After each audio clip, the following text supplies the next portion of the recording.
The telegram arrived in Great Bend, Kansas on a scorching August morning in 1878, and Helena Louise knew, before she even opened it, that her life was about to change in ways she could not predict.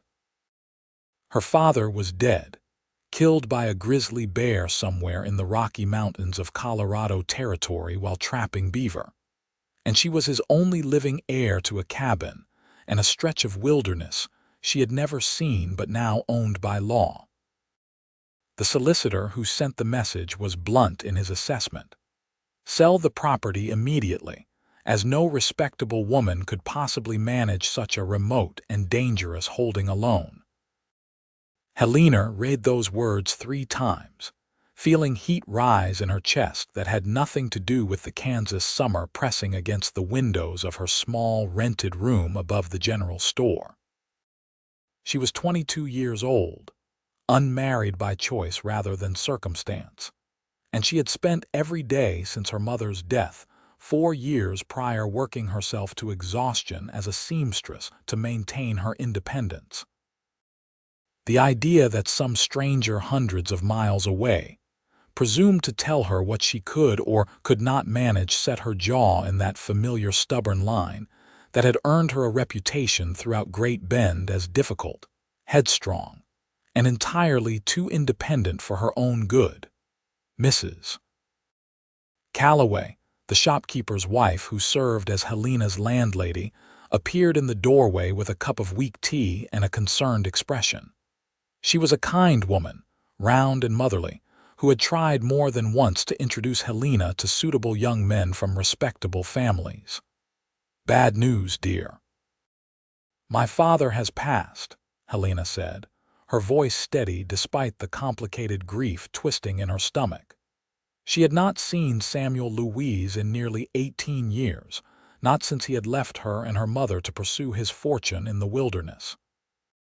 He had sent money occasionally, enough to suggest he remembered he had a family, but never enough to actually support them.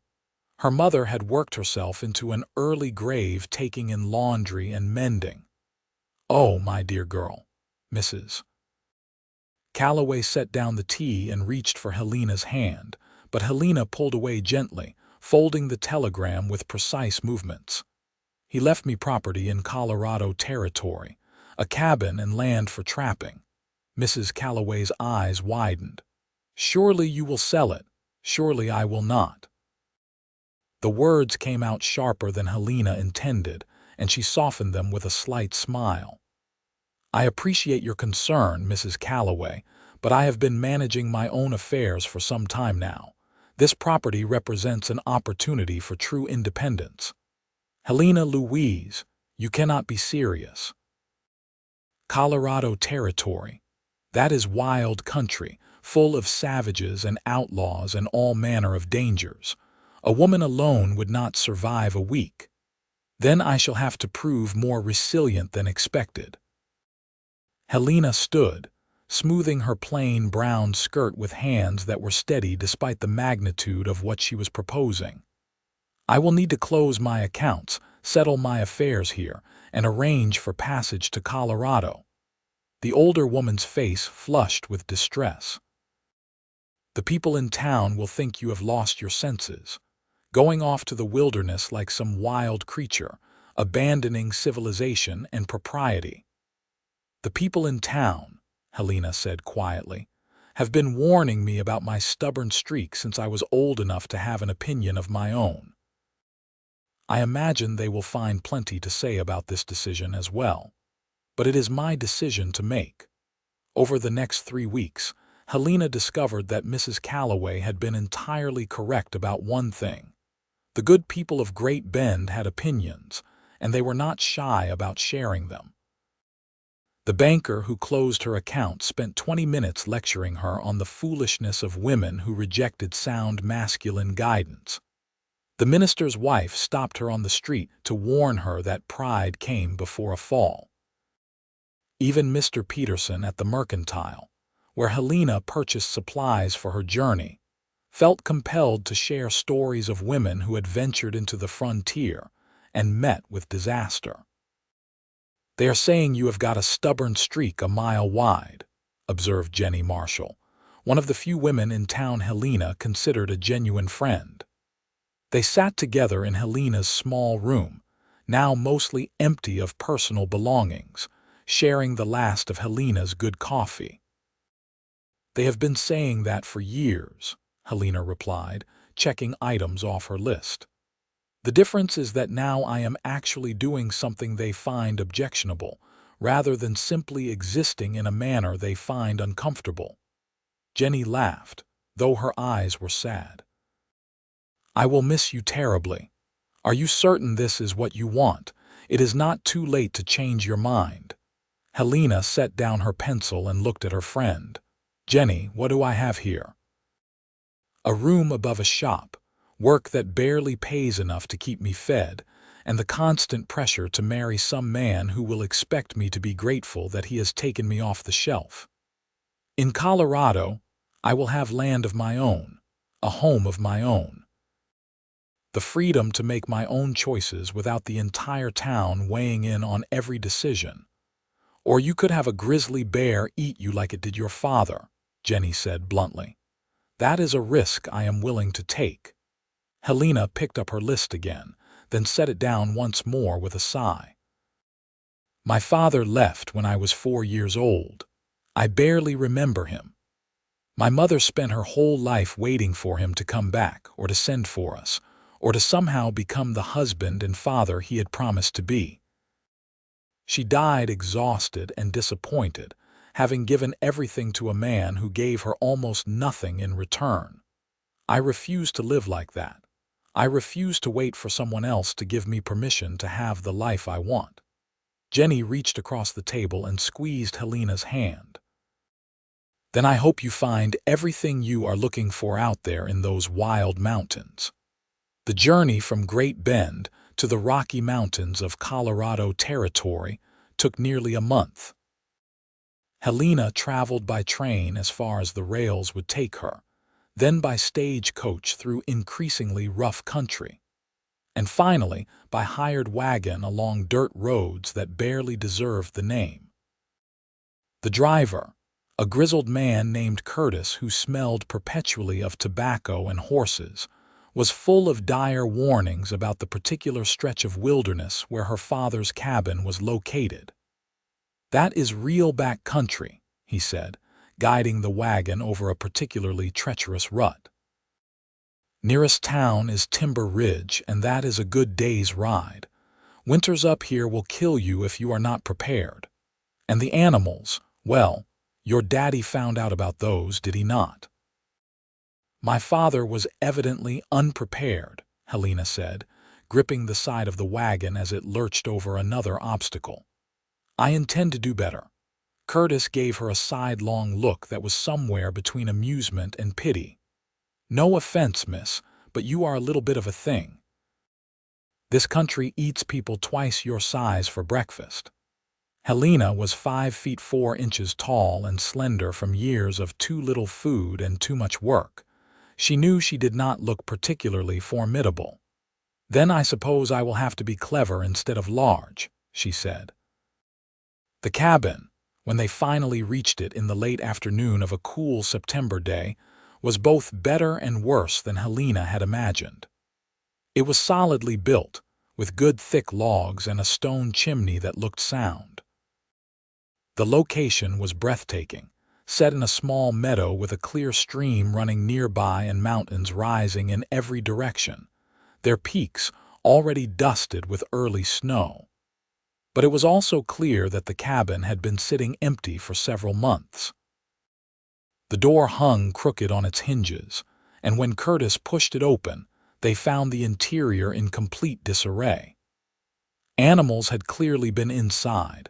There was evidence of raccoons and possibly a bear, and everything her father had owned was scattered and damaged. "Well," Curtis said, stepping back outside and spitting tobacco juice into the grass, "you have got your work cut out for you, that is for certain." Helena stepped into the cabin and looked around, refusing to let the overwhelming nature of the task ahead show on her face. "I have faced worse," she lied, Curtis helped her unload her supplies and the tools she had purchased for repairs. Before he left, he gave her directions to Timber Ridge and to a few other cabins in the area, though he warned that mountain men who lived this far out tended to be unfriendly to strangers. "There is one fellow about 5 miles north of here, up the big creek. Name is Pierce Quad. He is about the only one who is not likely to shoot first and ask questions later, though do not expect him to be welcoming either. Mountain men do not much take to visitors." "I will keep that in mind," Helena said, already mentally cataloging everything she would need to do before nightfall. Curtis shook his head slowly. "Miss Louise, I have got to say, I have seen a lot of foolish things in my years, but a woman alone trying to make it out here in these mountains, well, that might be the most foolish yet. I give you a month before you are begging someone to take you back to civilization. Then I suppose I will see you in a month to prove you wrong," Helena said with more confidence than she felt. After Curtis left, the silence of the wilderness settled around Helena like a physical weight. She was accustomed to the sounds of town, voices and wagon wheels, and the constant small noises of other people living their lives in close proximity. Here, there was only the wind in the pine trees, the burble of the stream, and the occasional cry of a bird she could not identify. For just a moment, standing alone in front of the damaged cabin with mountains rising all around her and the nearest human being miles away, Helena felt a flutter of real fear. Then she set her jaw, rolled up her sleeves, and got to work. The first 3 days were a blur of exhausting physical labor.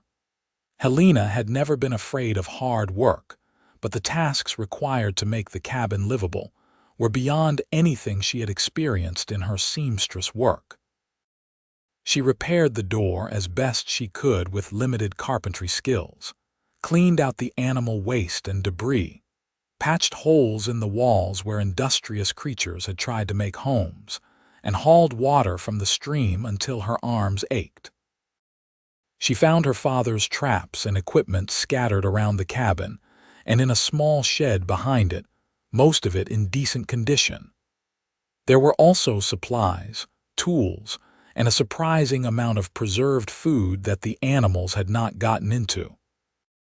At night, she lay on the narrow bed she had made up with her own blankets, every muscle screaming, and listened to the sounds of the wilderness outside. There were howls that might have been wolves or coyotes, strange rustling and snapping sounds that could have been anything, and once, a deep grunting roar that made her blood run cold. She kept her father's rifle loaded next to the bed and barely slept. On the 4th day, as she was attempting to repair the damage animals had done to the food storage area, Helena heard a sound that made her freeze in place. Footsteps, heavy and deliberate, approaching the cabin. Her heart hammered as she grabbed the rifle and moved to the door, trying to remember everything her father had taught her about shooting during the brief years before he left. The man who stepped into view was the most imposing human being Helena had ever seen. He stood well over 6 feet tall, with shoulders that seemed almost impossibly broad beneath a fringed buckskin shirt. His hair was dark brown and hung past his shoulders, and his face was deeply tanned and marked with several days' worth of beard. But it was the sheer physical presence of him that struck her, the way he moved with the quiet confidence of something powerful and wild. Muscles were evident in every movement, in the way he carried a rifle in one hand as though it weighed nothing, in the set of his shoulders, and the strength visible in his forearms. He stopped when he saw her in the doorway with the rifle, and his eyes, which she could now see were a startling pale blue, narrowed slightly. "You can put that down," he said, his voice a deep rumble. "I am not here to cause trouble. Forgive me if I prefer to make that determination myself," Helena said. keeping the rifle trained on him despite the fact that her arms were beginning to shake from the effort of holding it steady. Something that might have been amusement flickered across his face. "You are Samuel Louise's daughter." "I am." "Helena Louise." "And you are," Pierce quad. "I live about 5 miles north. Curtis told me Samuel's daughter was coming out to claim the property. I figured I should check that you had not gotten yourself killed yet." Helena lowered the rifle slightly but did not set it down. "As you can see, I am perfectly fine." Pierce looked past her at the cabin, taking in the still obvious damage and the chaos of her repair efforts. When his eyes returned to her face, he raised one eyebrow in a gesture that was far more eloquent than words. "Perfectly fine," he repeated, in a tone that suggested he was humoring a child. Heat rose in Helena's cheeks. "I am managing. That door will not last the first strong wind. Your repairs to that hole in the west wall are not going to keep the weather out. And you have got your wood stacked too close to the cabin, which is an invitation for both fire danger and animals." "I appreciate your concern," Helena said stiffly, "but I am learning as I go." "Learning as you go is how people die out here." Pierce shifted his weight, and Helena noticed for the first time that he had a pack slung over one shoulder. "Curtis also mentioned you had no experience with wilderness living. I brought some supplies I thought you might need." Helena wanted to refuse out of sheer stubborn pride, but she was practical enough to recognize that accepting help was different from accepting defeat. "That is very kind of you," she said, finally setting the rifle aside. "Would you like some coffee? It is not very good, but it is hot." "Coffee sounds fine." Pierce approached the cabin, and as he got closer, Helena was struck again by just how large he was. She was not a particularly small woman, but she felt almost delicate next to him. He moved with the easy grace of someone completely at home in his own strength, and there was something about his presence that was both intimidating and oddly reassuring. Inside the cabin, Pierce set down his pack and looked around with an expression that Helena could not quite read. "Samuel was not much of a housekeeper," he said finally. "Were you friends with my father?" Helena asked, pouring coffee into 2 tin cups that she had scrubbed clean the day before. "I knew him. Would not say we were friends exactly. He kept to himself mostly, but we would trade sometimes, share information about animal movements and such. He was a decent trapper when he was sober." Helena handed him a cup of coffee and sat down on one of the 2 chairs in the cabin. "Was he drunk when the bear killed him?" Pierce took a long drink of coffee before answering. "No. Sometimes bad things just happen even when you do everything right. Bear was protecting cubs. Samuel came around a rock at the wrong time. It happens." There was a long silence. Helena found herself studying Pierce's face, the hard lines of it, the way his eyes seemed to constantly assess everything around him. He was probably in his early 30s, she guessed, though it was hard to tell with the weathering the mountains had done to his features. There was something intensely masculine about him, a kind of raw physical power that was entirely different from the refined manners of the men she had known in Great Bend. "People in town told me I was being foolish coming out here alone," she said finally. "I assume you agree with them." Pierce met her eyes over the rim of his coffee cup. "People in town were probably right. This is hard country for anyone. For a woman with no experience, it is close to impossible. And yet here I am." "Here you are," he agreed. "Question is whether you will still be here in a month or 6 months or a year." "I will be here," Helena said firmly. "I did not come all this way just to turn around and go back." Pierce studied her for a long moment, and Helena had the uncomfortable feeling that he could see right through her bravado to the fear and uncertainty beneath. "Curtis said you were stubborn." "He said I had a stubborn streak a mile wide," Helena corrected. It is apparently my defining characteristic." To her surprise, Pierce smiled, a genuine expression that transformed his stern face into something almost warm. "Good," he said. "You are going to need it." Over the next several hours, Pierce proceeded to demonstrate exactly how inadequate Helena's repair work had been. He showed her how to properly patch the holes in the cabin walls, how to rehang the door so it would withstand the winter winds, and how to stack her firewood in a way that would keep it dry and safe. He worked with efficient, economical movements, his powerful frame making short work of tasks that had taken Helena hours. She watched carefully, determined to learn everything she could, and tried not to feel too humiliated by how much she had gotten wrong. "You have got decent supplies," Pierce said, surveying the food and equipment she had brought. "But you are going to need more before winter really sets in. Timber Ridge has a trading post where you can get most of what you need." "I have been reluctant to leave the cabin for an extended period," Helena admitted. "I am concerned about animals getting in again." "That is a legitimate concern. You need to secure this place better." Pierce pointed out several areas where the cabin was vulnerable. "I can help you with that if you like." "Why would you do that?" The question came out more suspicious than Helena intended. "You do not know me. What do you want in return?" Pierce's expression was unreadable. "Your father died in these mountains." "I figure he would want someone to look out for his daughter. And besides," he added, a hint of that almost smile appearing again, "anyone stubborn enough to come out here alone deserves at least a fighting chance of surviving." Helena felt something warm unfurl in her chest, something she could not quite name. "Thank you," she said quietly. "I am grateful for your help, even if I am not very good at showing it. You are welcome." Pierce stood, ducking slightly to avoid hitting his head on the low ceiling. "I will come back tomorrow and help you reinforce the cabin properly. After that, I will take you to Timber Ridge so you can get the supplies you need. The trip will take 2 days there and back, but it is necessary." After Pierce left, Helena stood in the doorway of the cabin and watched his broad back disappear into the trees.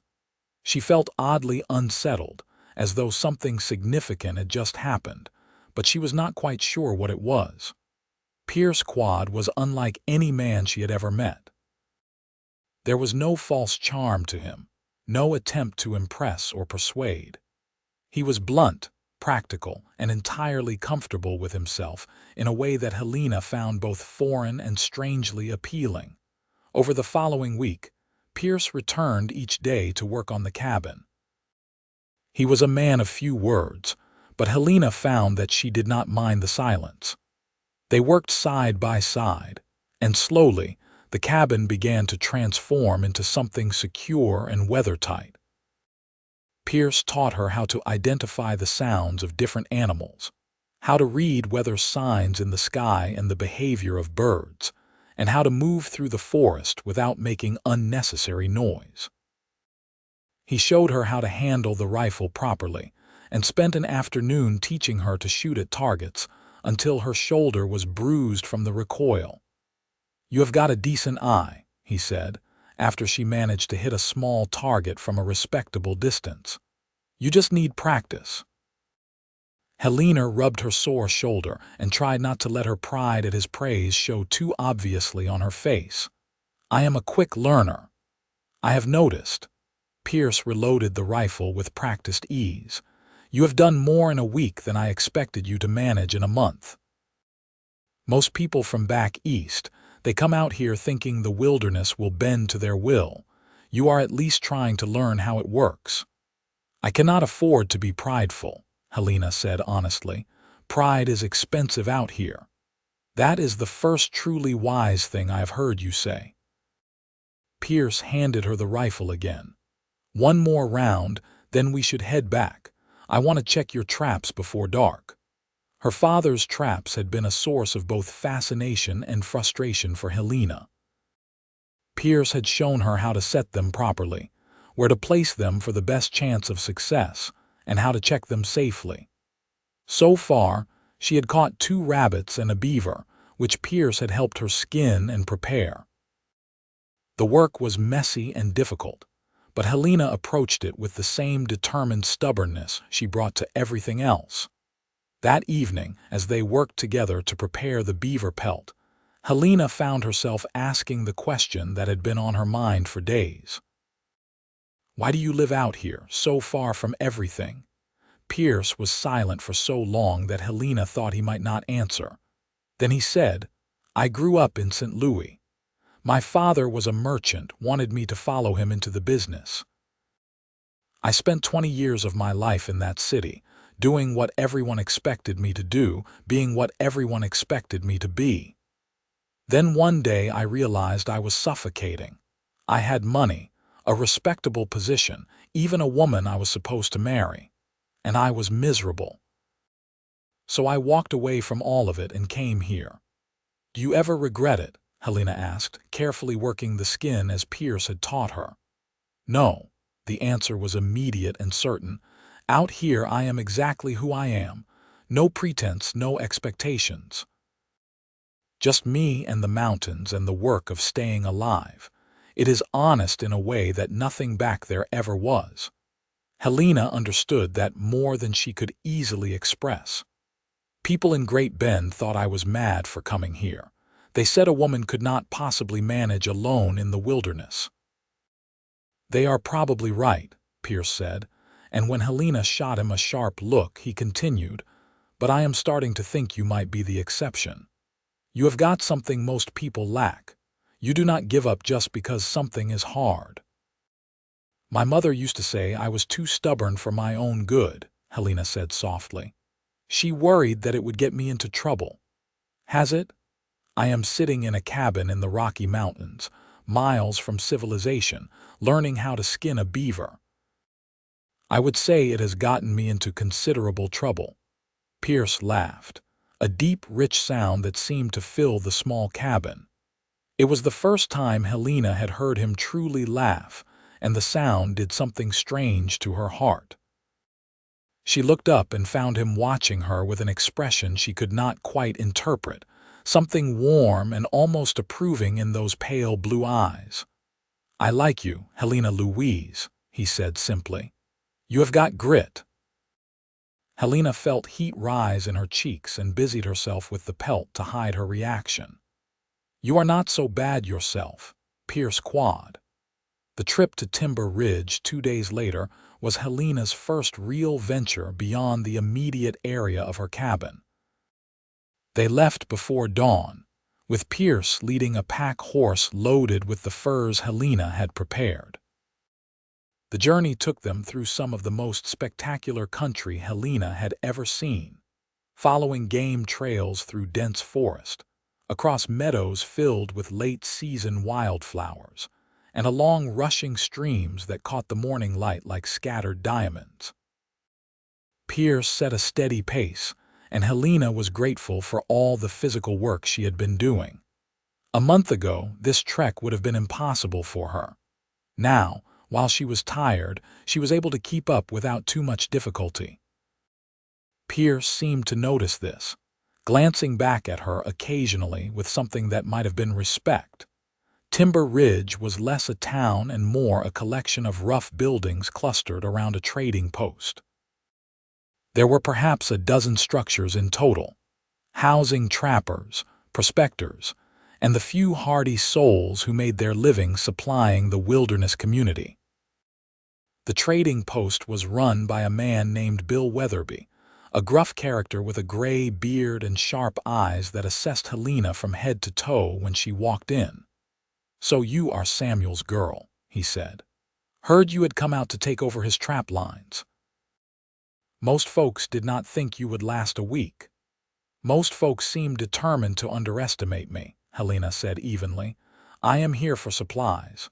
Bill grunted and gestured to the shelves packed with goods. "What do you need?" With Pierce's help, Helena purchased flour, salt, coffee, ammunition, and a variety of other necessities for surviving the approaching winter. Bill was surprisingly fair in his pricing, and he offered decent money for the furs Helena had brought to trade. As they concluded their business, Bill said, "You have got Pierce helping you, that is good. He is one of the few honest men in these mountains. You could do worse for a neighbor." "I have been fortunate in my neighbors," Helena agreed, catching Pierce's eye. They spent the night in a small boarding house attached to the trading post. Helena was given a tiny room with a narrow bed, while Pierce arranged to sleep in the stable with the horses. Before they parted for the evening, Pierce stopped her with a hand on her arm. "You did well today," he said. "Bill respects you now. That matters out here." Helena looked up at him, very aware of the warmth of his large hand on her arm, of how close they were standing in the dim hallway. "I had a good teacher." Something flickered in Pierce's eyes, and for a moment Helena thought he might say something more. Then he released her arm and stepped back. "Get some rest. We leave early." In her small room, Helena lay awake for a long time, thinking about Pierce Quad and the way he made her feel. It was not just gratitude for his help, though she was certainly grateful. It was something deeper, something that made her heart beat faster when he looked at her a certain way, that made her hyper-aware of his presence whenever he was near. She had never felt anything like this for the respectable men in Great Bend who had tried to court her. They had seemed small and limited compared to what she wanted from life. But Pierce, with his quiet strength and his understanding of what it meant to walk away from expectation in pursuit of something real, he was different. The journey back to her cabin took most of the next day. They traveled in comfortable silence for long stretches, occasionally interrupted by Pierce pointing out various features of the landscape or signs of animal activity. As they neared her cabin in the late afternoon, Helena felt a surprising sense of homecoming.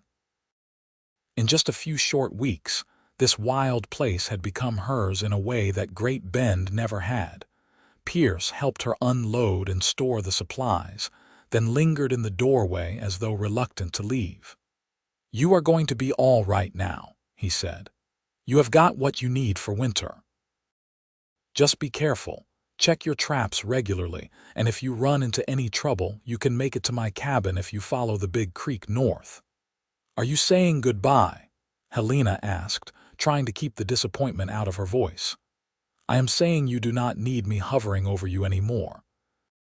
You are capable of managing on your own now." Pierce shifted his weight, a gesture that seemed almost uncertain. "But I will check on you from time to time if that is all right." "I would like that," Helena said softly. "Pierce, I want to thank you for everything you have done. I would not have survived without your help." "Yes, you would have," Pierce said, his pale eyes serious. "It would have been harder and you might have made more mistakes, but you would have figured it out. That stubborn streak of yours is not just for show." Helena laughed. "Is that a compliment?" "It is an observation, though I suppose it is a compliment too. Most people talk about stubbornness like it is a bad thing. Out here, it is what keeps you alive." Pierce stepped down from the cabin doorway, then turned back. "Helena, there is something I want to say." "What is it?" He seemed to struggle with the words, which was unusual for a man who was normally so direct. "I have been on my own in these mountains for 5 years. I chose solitude because I thought that was what I wanted. But these past weeks, helping you, teaching you, talking with you, it has made me realize that maybe solitude is not the same thing as contentment." Helena's heart began to beat faster. "What are you saying?" "I am saying that I have enjoyed your company more than I expected to. I am saying that you are unlike any woman I have ever met, and I find myself wanting to know you better. I am saying," he took a breath, "that if you were amenable to it, I would like to court you properly." For a moment, Helena could not find words. Then she smiled, feeling joy bubble up inside her. "Pierce Quad, I came to these mountains to find independence and freedom. I did not expect to find a man who understood those things as well as you do." Yes, I would be very amenable to you courting me. Pierce's answering smile was like the sun breaking through clouds. He closed the distance between them in 2 long strides and took her hands in his much larger ones. Good, he said. That is very good. The autumn weeks that followed were among the happiest of Helena's life. Pierce visited every few days, often staying to help with various tasks around the cabin or to teach her new skills. But the nature of his visits had changed. Now there was deliberate courting involved, a courtship unlike any Helena had experienced in Great Bend. Pierce brought her gifts from the wilderness. A perfectly preserved hawk feather, a piece of quartz that caught the light like captured stars, wild berries carefully wrapped in leaves. He took her on long walks through the mountains, showing her secret places he had discovered in his years of solitude. They talked for hours about everything and nothing, discovering that, despite their very different backgrounds, they shared a fundamental understanding of what it meant to choose a life on their own terms. One evening in late October, as they sat together outside the cabin watching the sunset paint the mountains in shades of gold and crimson, Pierce told Helena about the woman he had been engaged to in St. Louis. Her name was Margaret, he said, his arm around Helena's shoulders as they leaned against the cabin wall. She was beautiful, accomplished, everything a man was supposed to want in a wife, but she wanted me to be something I was not. She wanted a merchant who would give her a fine house and social standing. When I told her I was leaving the city to come to the mountains, she laughed. She thought I was joking. When she realized I was serious, she was furious. She told me I was throwing away everything that mattered for a childish fantasy. I am sorry, Helena said, resting her head against his broad shoulder. That must have been painful. It was a relief, Pierce said honestly. It made me realize that I did not love her, not really. I loved the idea of her, the version of her that existed in my head where she understood who I really was. But the real Margaret did not want to know the real me. Helena tilted her head to look up at him. And do I know the real you? Pierce looked down at her, and the tenderness in his eyes made her breath catch.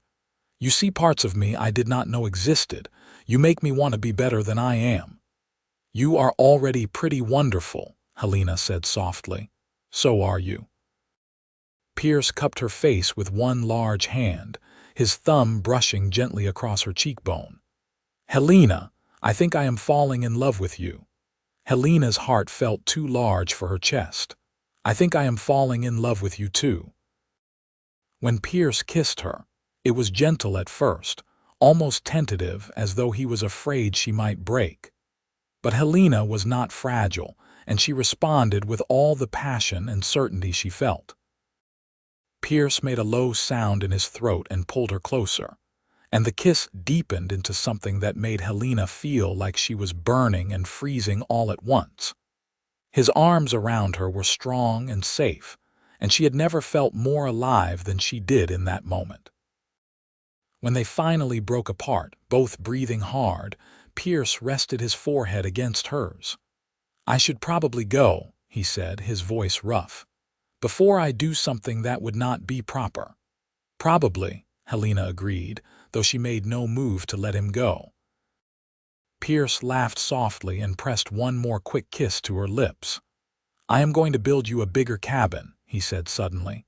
This one was fine for Samuel, but if we are going to build a life together, we need more space. Are we building a life together? Helena asked, her heart singing at the implication. If you will have me. Pierce pulled back enough to look into her eyes. I know we have not known each other very long, and I know I am not refined or educated or any of the things a woman like you probably imagined in a husband. But I love you, Helena. I love your strength and your stubbornness and the way you face down this wilderness with nothing but determination and courage. I want to spend my life with you. Will you marry me? Helena felt tears prick her eyes, but they were tears of joy. Yes, she said. "Yes, Pierce, I will marry you. You are exactly the man I never knew I was looking for." They were married in Timber Ridge in early November, in a brief ceremony performed by a traveling preacher who happened to be passing through. Bill Weatherby served as witness, and his wife Martha produced a surprisingly fine meal for the celebration afterward. Helena wore a new dress she had made from fabric she purchased at the trading post, simple but well crafted, and Pierce wore clean buckskins and actually trimmed his beard for the occasion. "Never thought I would see the day Pierce Quad got himself hitched," Bill said, raising a glass of whiskey and toast. "You have got yourself a good man, Helena. Stubborn but good." "She has got a stubborn streak to match," Pierce said, his arm around his new wife's waist. "I figure we will do just fine together." That night, in a room at the boarding house, Pierce made love to his wife with a tenderness and passion that left Helena shaking with emotion. Afterwards, as they lay tangled together in the narrow bed, Pierce stroked her hair and whispered promises about the life they would build together. "I am going to make you so happy," he said against her temple. Helena turned in his arms to face him. "You already have." The winter that followed was harsh, with snow that piled higher than Helena had ever seen and temperatures that dropped so low that the sap in trees would sometimes freeze and crack with sounds like gunshots. But inside their cabin, now expanded with the additional room Pierce had built before the worst of the weather set in, Helena had never felt warmer or more content. They settled into a rhythm of life that felt both natural and profoundly right. Pierce taught Helena everything he knew about surviving and thriving in the mountains.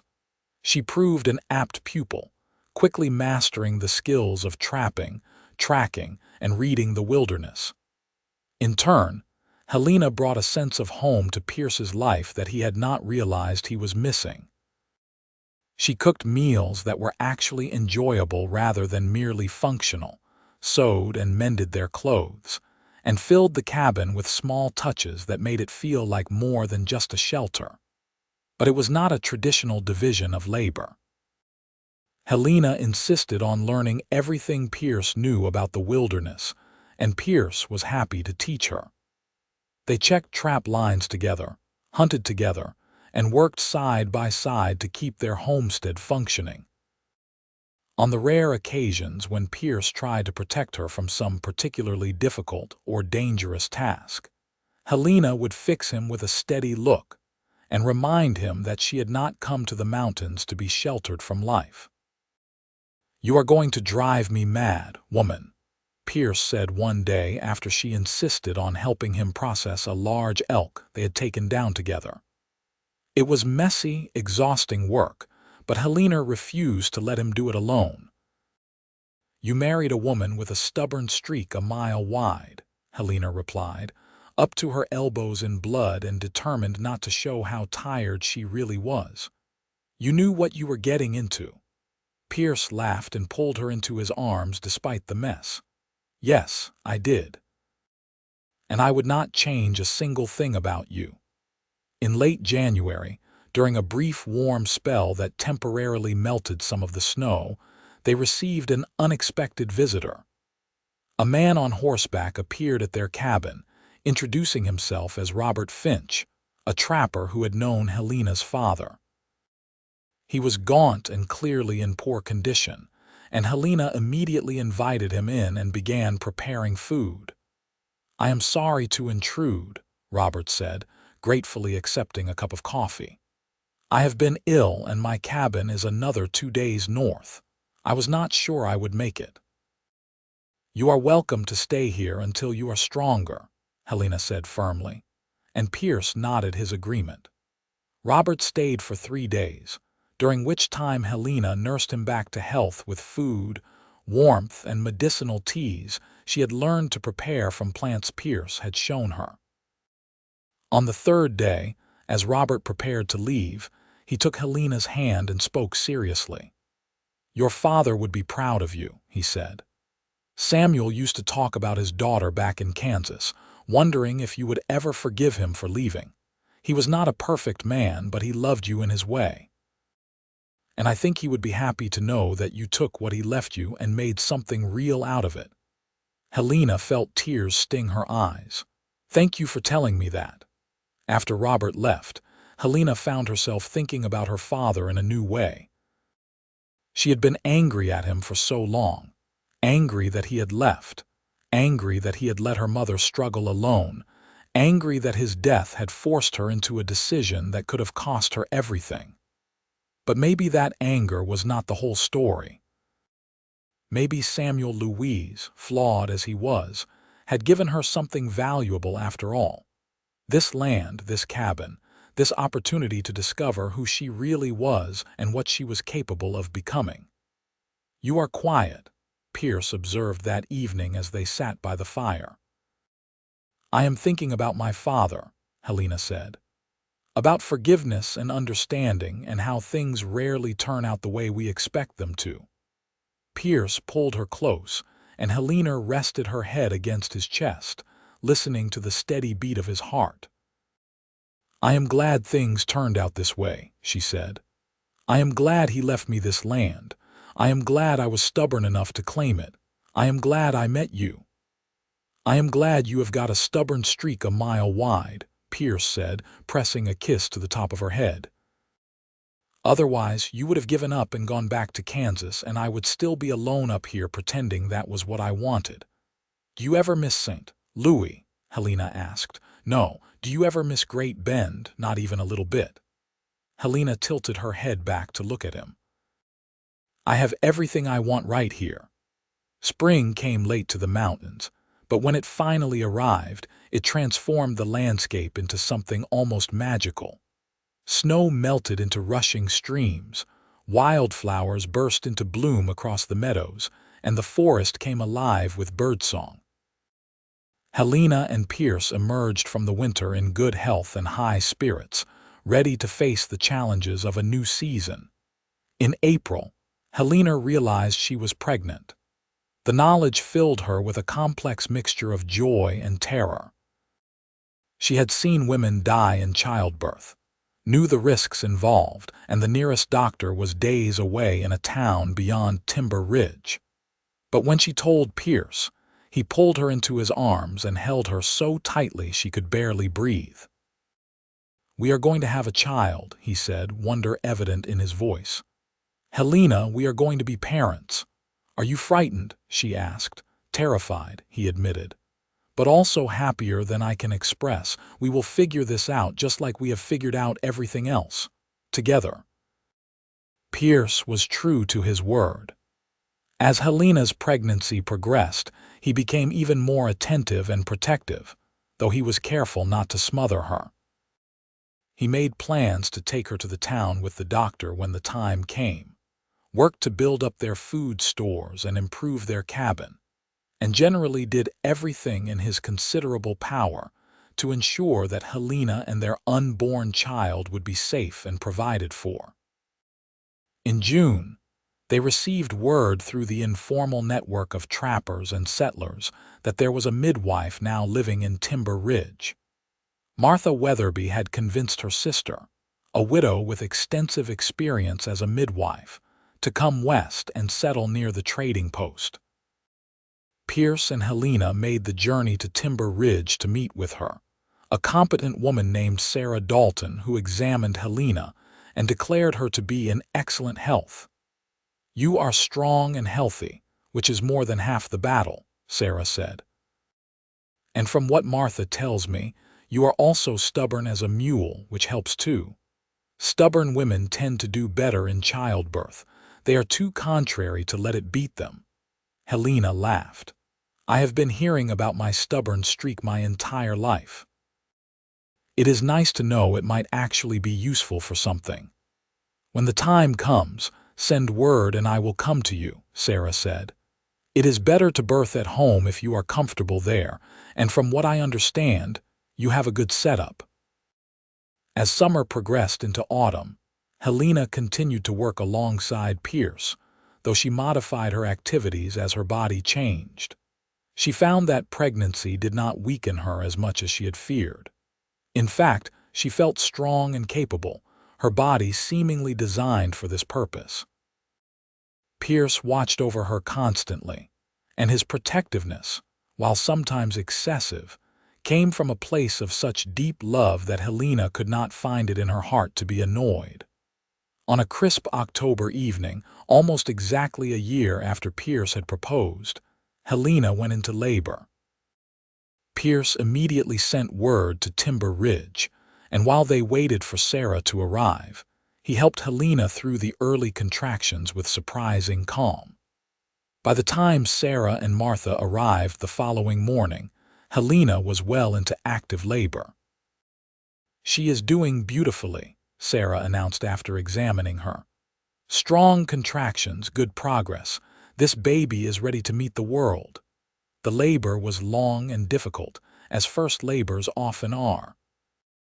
Helena had never experienced pain like this, wave after wave of it that seemed to consume her entire being.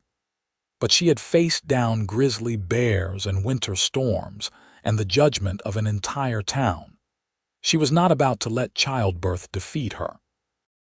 She bore down when Sarah told her to, breathed when instructed to breathe, and cursed Pierce's name more than once, which made Martha laugh and tell her that was perfectly normal.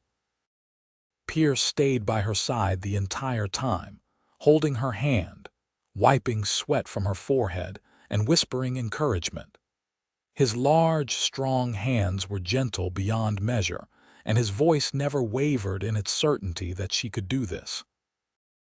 Finally, as the sun was setting and painting the cabin in golden light, Helena gave one final tremendous push and felt the baby leave her body. A moment later, a cry filled the air, strong and indignant. "A boy," Sarah announced, placing the squalling infant on Helena's chest. "A big, healthy boy." Helena looked down at her son, red-faced and angry and absolutely perfect, and felt love sweep through her with such force it took her breath away. Pierce leaned over them both, his eyes wet with tears, and touched the baby's tiny hand with one finger. "He is perfect," Pierce whispered. "Helena, he is absolutely perfect." They named him Samuel after Helena's father, with the middle name Pierce. Little Sam Quad made his preferences known from the very beginning. He was loud, demanding, and stubborn, traits that both his parents recognized and accepted with amusement. "He has got your stubborn streak," Pierce said one night as they took turns walking the floor with a crying Sam. "My stubborn streak," Helena replied, exhausted but happy. "I seem to recall you claiming to have a matching one." "Fair point," Pierce conceded, finally managing to soothe Sam into sleep. "I suppose the poor child did not stand a chance." The first year of Sam's life was challenging in ways Helena had not anticipated. Caring for an infant in the wilderness required creativity and constant vigilance. But Helena and Pierce adapted, as they always did. They built a larger cabin with a proper separate bedroom for themselves and a small room for Sam. They established new routines that accommodated the baby while still maintaining their trap lines and other work. Helena discovered that motherhood, like everything else in her life, was something she approached with determination and practicality. She made mistakes, as all new parents do, but she learned from them. And Pierce was a devoted father, often carrying Sam in a pack on his back while he worked, talking to the baby as though he could understand every word. The community of trappers and settlers in the area, small as it was, proved surprisingly supportive. Robert Finch stopped by regularly with gifts for the baby. Sarah Dalton checked on Helena and Sam frequently during the first few months. Bill and Martha Weatherby doted on Sam whenever the family came to Timber Ridge for supplies. It was not the kind of community Helena had known in Great Bend, with its social structures and expectations, but it was a community nonetheless, bound together by the shared challenges of mountain life. When Sam was 2 years old, Helena found herself pregnant again. This pregnancy was easier, perhaps because she knew what to expect, and in the spring of 1882, she gave birth to a daughter they named Hope. Hope Quad was as different from her brother as night from day. Where Sam was loud and demanding, Hope was quiet and observant. Where Sam charged into everything head first, Hope approached the world with careful consideration. "She is going to be the smart one," Pierce said, watching 6-month-old Hope study a pine cone with intense concentration. "Sam is going to get himself into trouble, and Hope is going to figure out how to get him out of it." "Probably," Helena agreed, nursing Hope while simultaneously preventing Sam from climbing onto the table. "They are both going to be stubborn, though. That much is guaranteed." "Good," Pierce said, helping Sam down from his precarious perch. "Stubborn is what keeps you alive out here." As their children grew, Helena and Pierce worked to create a life that balanced the demands of wilderness living with the needs of a family. They taught Sam and Hope to read using the few books they possessed, to understand the rhythms of the seasons, and to respect the power and beauty of the mountains that surrounded them. They told stories in the evenings by firelight and sang songs, and built a family culture that was uniquely their own. Sometimes, visitors from the East would come through and express shock at the way Helena and Pierce were raising their children.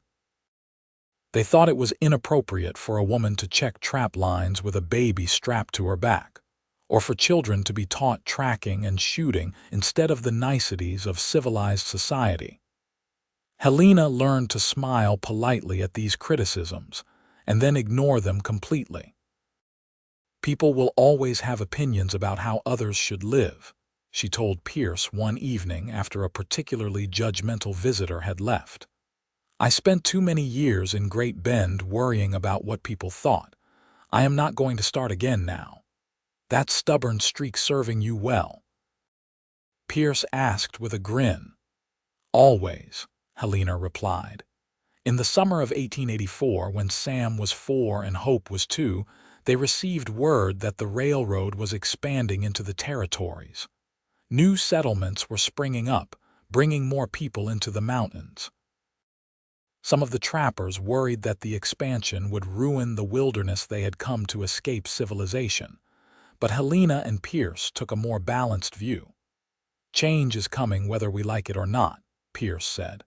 "The question is how we adapt to it while staying true to who we are." They decided to expand their operation, not just trapping but also trading and even offering guide services to hunters who came west seeking trophy game. It was a way to generate more income while making use of Pierce's extensive knowledge of the mountains. Helena managed the business side of things, proving to have a sharp head for numbers and negotiation. "You could have been a merchant yourself," Pierce observed one evening as Helena tallied their accounts. "I suppose I am, in a way," Helena replied. "Just not the kind of merchant your father would have recognized." Their reputation grew in the region. People knew Pierce Quad as one of the most skilled and honest guides in the Rockies, and they knew Helena as a woman who had claimed a piece of wilderness and made it her own through sheer determination.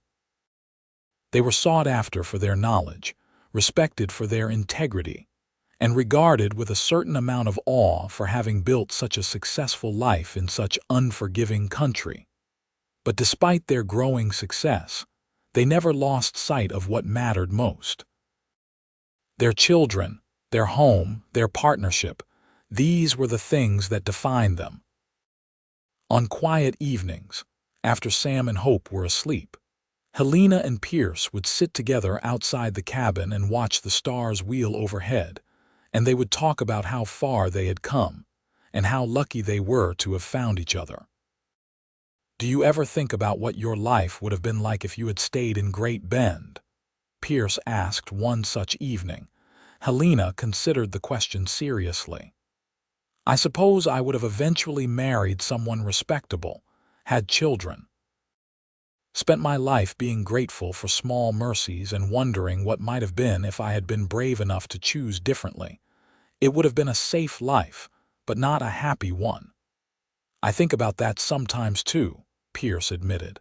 What if I had married Margaret and stayed in St. Louis? What if I had never come to the mountains?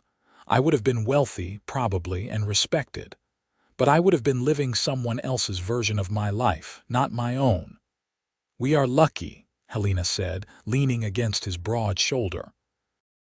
We found each other, and we found a place where we can be exactly who we are. Stubborn and contrary and completely unsuited for civilized life, Pierce asked with amusement. Exactly, Helena agreed. Though I prefer to think of us as independent and determined and perfectly suited for the life we have chosen. In 1886, when Sam was 6 and Hope was 4, Helena gave birth to their third child, another boy they named Joseph. Joe, as they called him, was a happy baby with an easy temperament and a laugh that could brighten the darkest day.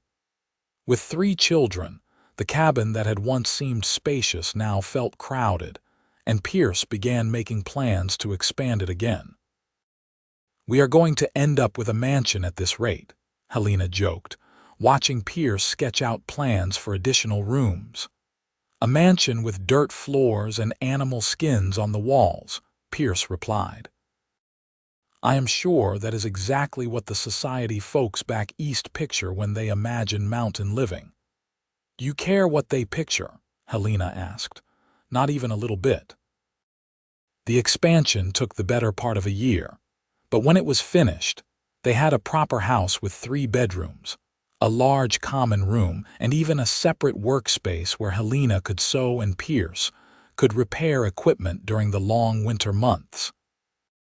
It was comfortable and practical and entirely suited to their needs. As the children grew older, they began to take on more responsibilities around the homestead. Sam, true to Pierce's prediction, was constantly getting into scrapes. At 8 years old, he once followed a bear cub for half a mile before Pierce found him and delivered a stern lecture about the dangers of curious mother bears. Hope, meanwhile, proved to have a gift for healing, carefully learning which plants could be used for medicine and how to treat common injuries and ailments. Joe was still young but showed signs of having inherited his father's quiet strength and steady temperament. We are raising mountain children, Helena said one evening, watching Sam teach Hope how to identify different types of animal tracks while Joe played nearby. They are going to be so different from children raised in towns. Is that a problem? Pierce asked. No, Helena said thoughtfully. It is just interesting. They will have freedoms and skills that most children never experience. But they will also miss out on things like schools and churches and the social connections that come with living in a community. We can give them those things if they want them, Pierce said. When they are old enough, if they want to go to school in a town or experience a different kind of life, we will support that. But for now, they are learning things that most people never have the opportunity to learn. They are learning self-reliance and respect for the natural world. They are learning that there are different ways to live a good life. Helena nodded, feeling grateful once again for the partner she had found. Pierce understood that raising children was about giving them tools to make their own choices, not forcing them into a predetermined mold. It was the same philosophy that had brought both Helena and Pierce to the mountains in the first place, and it seemed right to pass it on to their children. In the spring of 1890, when Sam was 10, Hope was 8, and Joe was 4, a serious illness swept through the mountain communities. It was some kind of fever, possibly typhoid, and it hit many families hard. Sarah Dalton worked tirelessly to treat the sick, and Hope, with her interest in healing, helped her whenever possible. The Quad family was fortunate. Pierce came down with the fever but recovered after a week of Helena's careful nursing. But others were not so lucky. Robert Finch, who had become a close friend to the family over the years, died from the illness. His death hit them all hard, particularly Sam, who had adored the old trapper's stories and adventurous spirit. It was the first time their children had experienced significant loss, and Helena and Pierce worked to help them process their grief. They held a memorial for Robert on a hillside overlooking the valley, and each member of the family shared a memory or a tribute. "Mr. Finch taught me that being brave does not mean not being scared," Sam said, his young voice serious. "It means doing what needs to be done even when you are scared." "He was a good man," Pierce added, his arm around Helena.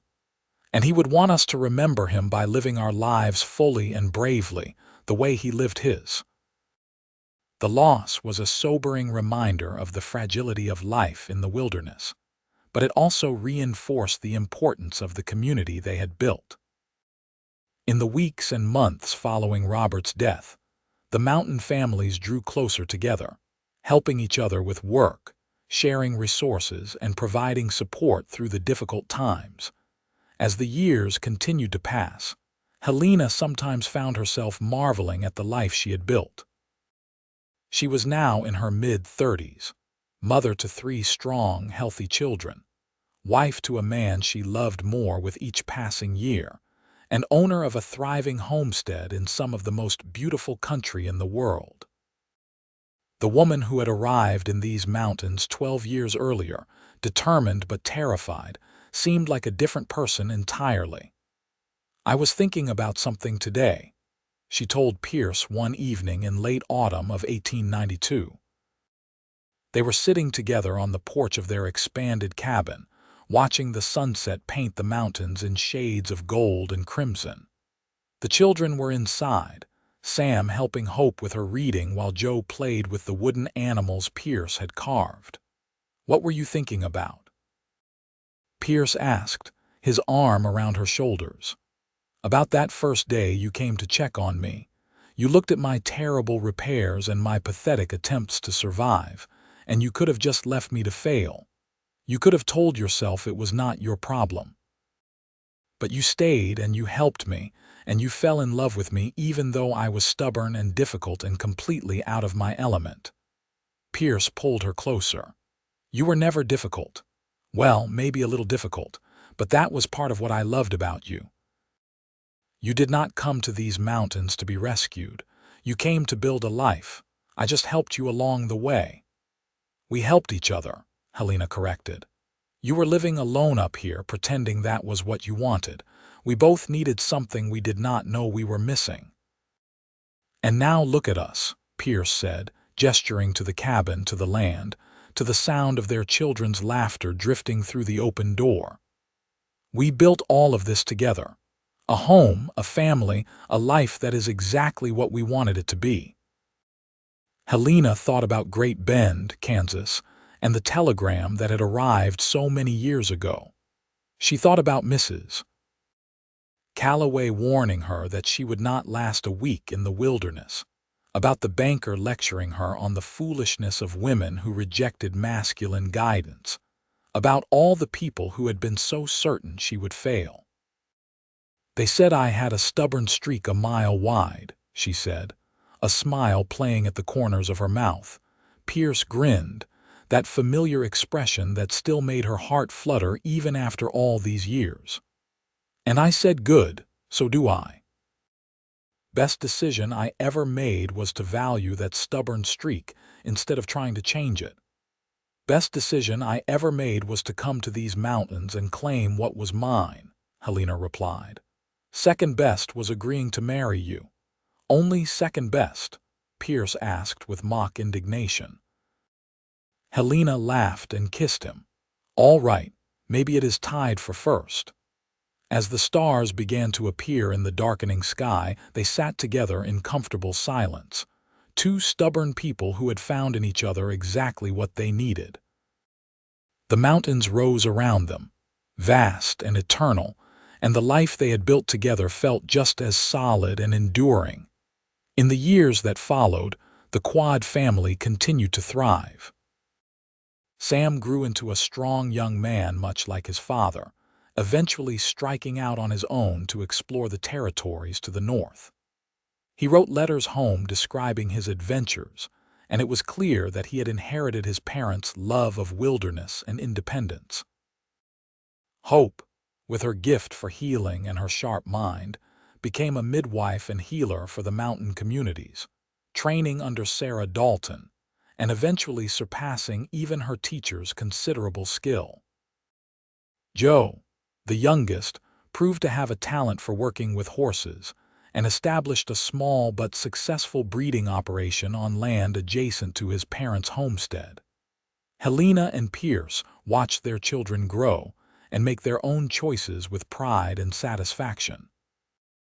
They had given them the tools and the freedom to build their own lives, and all three had chosen to remain in the mountains they loved, though each had found their own unique path. As Pierce and Helena entered their middle years, they found that their love for each other had only deepened with time.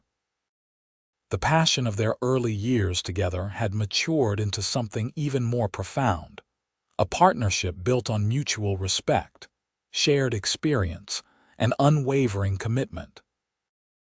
They still worked together daily, still sat together on their porch watching the sunsets, still found joy in each other's company after more than 20 years of marriage.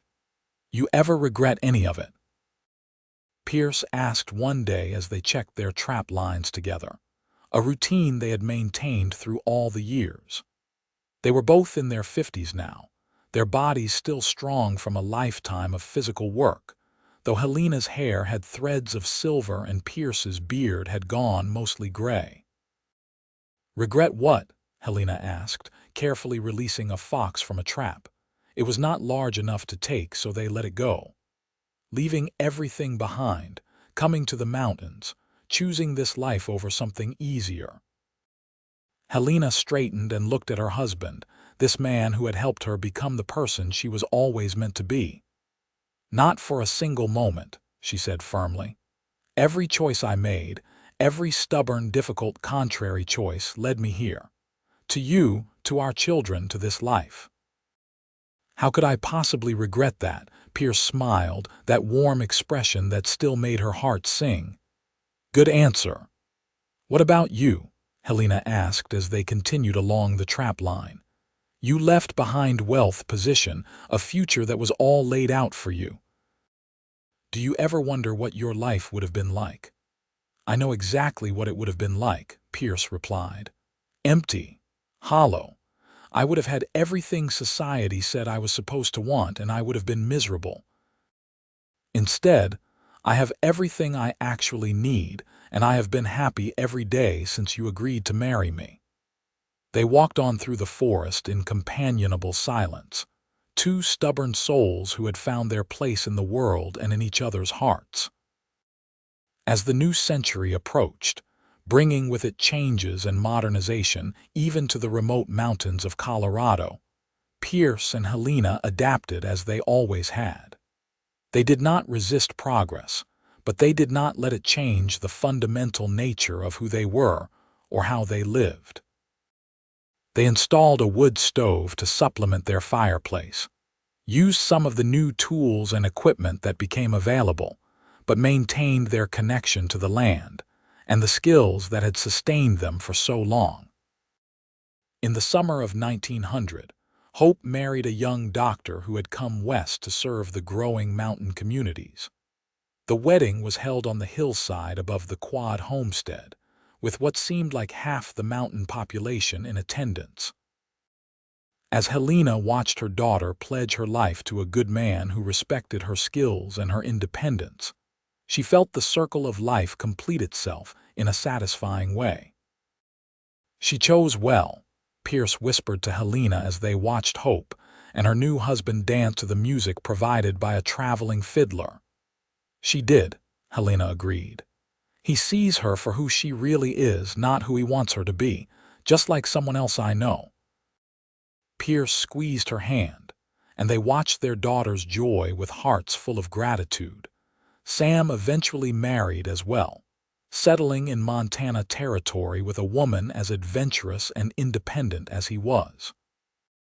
They raised horses and guided expeditions into the northern wilderness, and their letters home were full of excitement and contentment. Joe married a local girl and built a home on the land next to his parents, and it brought Helena great joy to watch her youngest son raise his own children in the mountains she loved. As Helena entered her 60s, she found herself reflecting often on the journey that had brought her to this place. She thought about the frightened but determined young woman who had stepped off a wagon in front of a damaged cabin so many years ago. She thought about all the people who had told her she would fail, that she was too stubborn for her own good, that a woman could not possibly manage alone in the wilderness. They had been wrong, of course. Not because she had managed alone, she had not, but because they had fundamentally misunderstood what strength looked like. Strength was not refusing to accept help. Strength was having the courage to try something difficult, the wisdom to learn from those who knew more, and the stubbornness to keep going even when everything seemed impossible. On a clear autumn day in 1905, Helena and Pierce celebrated their 25th wedding anniversary surrounded by their children and grandchildren. It was a simple celebration, a meal shared on the porch of the home they had built together, but it was filled with love and laughter and the deep satisfaction of a life well lived. 25 years, Pierce said, raising a glass of cider and toast. 25 years since the most stubborn woman I ever met agreed to marry me. 25 years since the most stubborn man I ever met had the good sense to ask, Helena replied, her eyes sparkling. Their children laughed, and Sam stood to add his own toast. To parents who taught us that there is no single right way to live, only the way that is right for you. To the stubbornness that kept them going when everything was difficult, and to the love that made everything worthwhile. As glasses clinked and the celebration continued, Helena looked around at the family she and Pierce had created, at the home they had built, at the mountains that had become as much a part of her as her own heartbeat. She thought about the telegram that had arrived so many years ago, the one that had changed everything, and she felt nothing but gratitude. She had come to these mountains looking for independence and found so much more. She had found partnership, passion, purpose, and a love that had sustained her through every challenge and every triumph. She had built a life on her own terms, and in doing so, she had discovered that the stubbornness everyone had warned her about was not a flaw to be overcome, but a strength to be celebrated.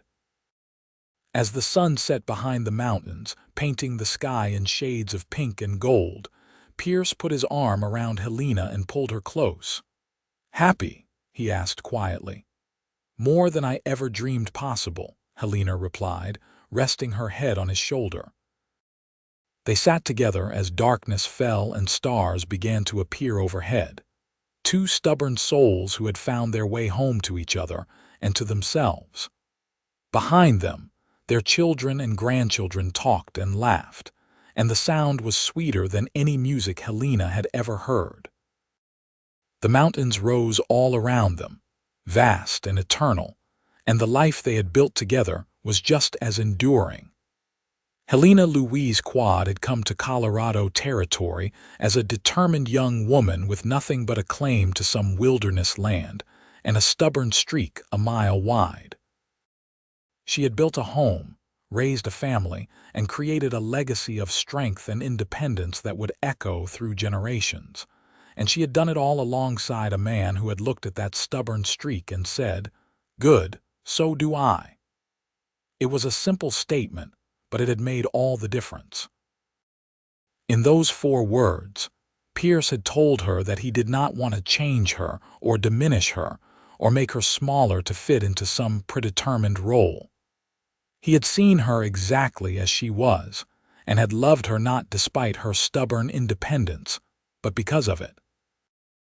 As Helena drifted off to sleep that night in the bed she had shared with Pierce for 25 years, she thought about all the choices she had made and all the roads she had traveled.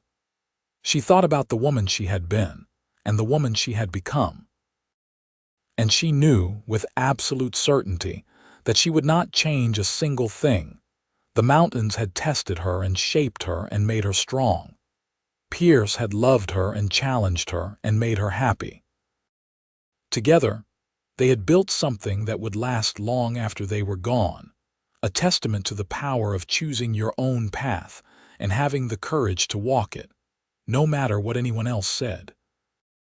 As the years continued to pass, Pierce and Helena aged gracefully, their bodies showing the effects of a lifetime of hard work but their spirits remaining strong.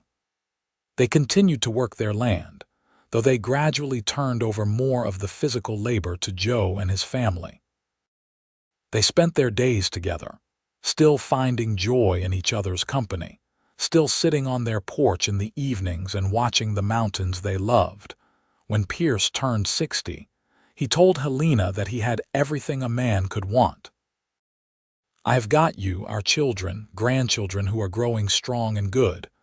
I have got this land and these mountains. What more could anyone ask for?" "Nothing," Helena agreed. "We have been incredibly blessed." In the spring of 1910, as they approached their 30th anniversary, Helena fell ill with pneumonia. It was a serious sickness, and for several terrifying days, Pierce thought he might lose her. Hope came immediately and used all her considerable skill to nurse her mother back to health. It took weeks, but slowly Helena recovered.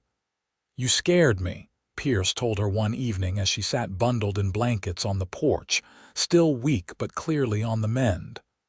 "I thought I was going to have to figure out how to live without you." "Not yet," Helena said, reaching for his hand. "I am too stubborn to die before I am ready." Pierce laughed through tears he did not bother to hide. "That stubborn streak is going to keep you around for another 30 years. "Good," Helena replied, squeezing his hand. "I am not done with you yet." She recovered fully, though it took time and patience. And when she was finally back to her usual strength, they celebrated with a special dinner attended by all their children and grandchildren. It was a joyful occasion, filled with the sounds of family and laughter and love. As Helena looked around the table at the faces of those she loved most in the world, she felt a profound sense of peace. This was what she had been searching for when she left Great Bend all those years ago, though she had not known it at the time. Not just independence or freedom, but belonging. A place where she fit exactly as she was, surrounded by people who loved her not despite her stubborn, contrary, independent nature, but because of it. Years continued to flow like the stream beside their cabin, steady and sure. Pierce and Helena grew older, their bodies slowing but their minds and spirits remaining sharp. They watched their grandchildren grow and begin to have children of their own. They saw the mountains change as more people moved west, as new roads were cut and new towns established, but the fundamental wildness remained. On a perfect summer evening in 1918, when Helena was 62 and Pierce was 65, they sat together on their porch as they had done thousands of times before. The sun was setting. The air was cool and sweet, and their youngest grandchild was asleep inside, staying with them for a visit. "Do you remember the first time we sat here together like this?" Helena asked, her hand in Pierce's. "I remember thinking that I wanted to sit with you like this for the rest of my life," Pierce replied. "And have you regretted it?" "Never. Not for a single moment." Pierce turned to look at her, and the love in his eyes was as strong as it had been on their wedding day. "You are the best thing that ever happened to me," Helena quad. "You and that stubborn streak of yours." Helena smiled, feeling tears prick her eyes. "And you are the best thing that ever happened to me. You saw me exactly as I was and loved me anyway. You gave me the freedom to be myself and the partnership to build something beautiful. How many women can say that about their husbands? Not enough, Pierce said. But I hope our daughters and granddaughters will be able to. I hope we have showed them that there are men in this world who will respect their strength instead of trying to diminish it. They sat in silence for a while, watching the stars begin to appear in the darkening sky. Helena thought about all the years that had brought them to this moment, all the choices and challenges and triumphs. She thought about the stubborn young woman who had refused to sell her father's cabin and go back to Kansas, who had insisted on claiming her independence, even when everyone told her she would fail. That young woman had not known what she was getting into, had not understood just how difficult and dangerous and wonderful her choice would be. But she had known, deep in her stubborn heart, that she had to try. That living a safe, conventional life was not worth the cost of giving up her freedom and her dreams. And she had been right. More right than she could have imagined on that hot August morning in Great Bend when the telegram arrived. Helena Louise Quad had built a life in the wilderness, raised 3 strong children, created a legacy of independence and strength, and most importantly, she had found love with a man who understood that stubbornness was not a flaw but a feature. Pierce had looked at her stubborn streak a mile wide and said, "Good, so do I." And in doing so, he had given her the greatest gift anyone could give, complete acceptance. As they sat together under the stars, their hands intertwined, their hearts beating in comfortable rhythm, Helena knew that whatever challenges still lay ahead, they would face them together, just as they always had. 2 stubborn souls, united by love and respect and a shared understanding that the best life is the one you choose for yourself, not the one others choose for you. The mountains rose around them, vast and beautiful and eternal. And the love between Helena and Pierce Quad was just as enduring, a testament to the power of 2 people who refused to bend to anyone else's expectations, and instead built something entirely their own. As darkness fell completely and the grandchild inside stirred in sleep, Pierce and Helena finally rose to go inside. But before they did, Pierce pulled Helena into his arms one more time and kissed her with all the passion and tenderness of 40 years together. "I love you," he said simply. "I love you too," Helena replied. "Always have, always will." They walked inside together, ready to face whatever tomorrow brought, secure in the knowledge that they had built something real and lasting and beautiful. A home, a family, a life filled with purpose and meaning. All because a stubborn woman refused to give up, and a stubborn man had the wisdom to celebrate that rather than try to change it. It was a simple story in many ways, the story of 2 people who found each other in the wilderness and built a life together. But it was also a profound story, one about courage and independence and the transformative power of love that accepts rather than tries to control. And as the years continued to pass and eventually, Pierce and Helena grew too old for heavy work and spent their days surrounded by the family they had created, they never lost sight of what had brought them together.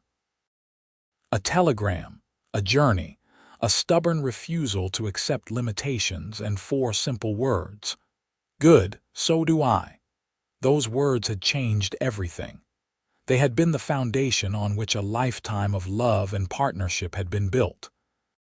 And they remained, even as Helena and Pierce aged, the truest expression of what their relationship meant. 2 equals, 2 partners, 2 stubborn, independent souls who had found in each other exactly what they needed. In the end, when Helena Louise Quad passed away peacefully in her sleep at the age of 84, surrounded by children and grandchildren and great-grandchildren, the last thought she had was of Pierce. Her beloved Pierce, who had died 2 years earlier at 87, leaving her heartbroken but grateful for the decades they had shared.